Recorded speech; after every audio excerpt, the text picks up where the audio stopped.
मो ना अगस्ती हलवा आउ बिरीगुड़ा कॉलोनी रो विस्थापित संघर सभापति अच्छे। कौन आज जिलापाल कौन दाबी देले कौन आमे गत दिन रे आदित्य आलमिना कंपनी बंद थिबा ताको आमे अंचल रो विकास हेबो बोली समस्त एक स्वर रे विभिन्न प्रकार आंदोलन करी कंपनी को स्वागत करितलु, किंतु कंपनी से स्वागत करबा बदल रे कोनसी एको काम भी आम अंचल रे उन्नति काम कला भलिया देखा जाउनी, जा फल रे आम अंचल रो लोक माने विभिन्न माने असुविधार सम्मुखीन होचंती।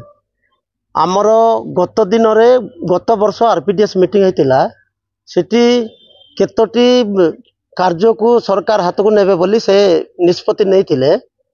बिरीगुड़ा कॉलोनी की डीपी घोषणा करथिले एवं अंचल रे समस्त जमी जीवा लोक प्रत्येक जन को चाकरी देव बोली कर कहिथिले एवं अंचल रो सबु गाँव रे विभिन्न प्रकार उन्नयन मूलक कार्य युद्धकालीन भितर आरंभ हेबो बोली कहिथिले, सेटा ए पर्यंत भी हेला नै। सेति पय आमे एक निष्पत्ति करिछु कंपनी जदि हेबो लोकंकर स्वार्थ रे हो, आम सरकार कंपनी लोकंकर विकास जोटी हेबो सेठी सब बेले सहयोग करूछन्ते, किंतु कंपनी तार मनमुखी कार्य चलाई करी अंचल रे कोनोसी विकास हेला बेले काम करि नाहंती। सेति पय आमे एक 7 दफा दाबी जिलापाल कोरापुट को देचु। से दाबी रे विभिन्न प्रकार समस्या अच्छी तुरंत आरपीडीएस डकाई कर समाधान न कले आमे अनिर्दिष्ट काल पर्यंत रास्ता रोक करबू एवं कंपनी ऑफिस रो समस्त कार्य को बंद करी करी कंपनी ऑफिस सामना रे धारणा देबू। जिलापाल कौन प्रतिश्रुति दैछन्ते? जिलापाल कहते तमर ए गत आरपीडीएस रे मु निजे थिली रायगड़ा रे एवं से आरपीडीएस हेतिला से पर्यंत काहे हेनी। मु रायगड़ा कलेक्टर को एवं आरडीसी को मध्य जोगाजोग करी आपण मान को अवगत करबी बोली कहते। मो ना अच्छे विपिन कुमार मांडिंगा, घर बिरीगुड़ा कॉलोनी। आज आम आसलु देखु 2 वर्ष है कंपनी चली कंसारीगुड़ा रे।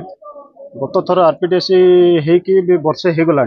आरपीडीएस रे जो जो प्रतिश्रुति दि जाइथिला से प्रतिश्रुति को कंपनी वाला आक्षेप करी कार्य चलाई विरोध रे आम आज आसी भेटिलु जिलापाल महोदय को एक दाबी पत्र देइथिलु जे बिरीगुड़ा कॉलोनी को जेहेतु आरपीडीएस गत आरपीडीएस रे बिरीगुड़ा कॉलोनी को डिस्प्लेसमेंट घोषणा करा जाइथिला, ताकू सर्वे फर्वे करी एपर्यंत तार डिस्प्लेस मान्यता दि जाए आदित्य बिरला कंपनी को आम अवगत कलु।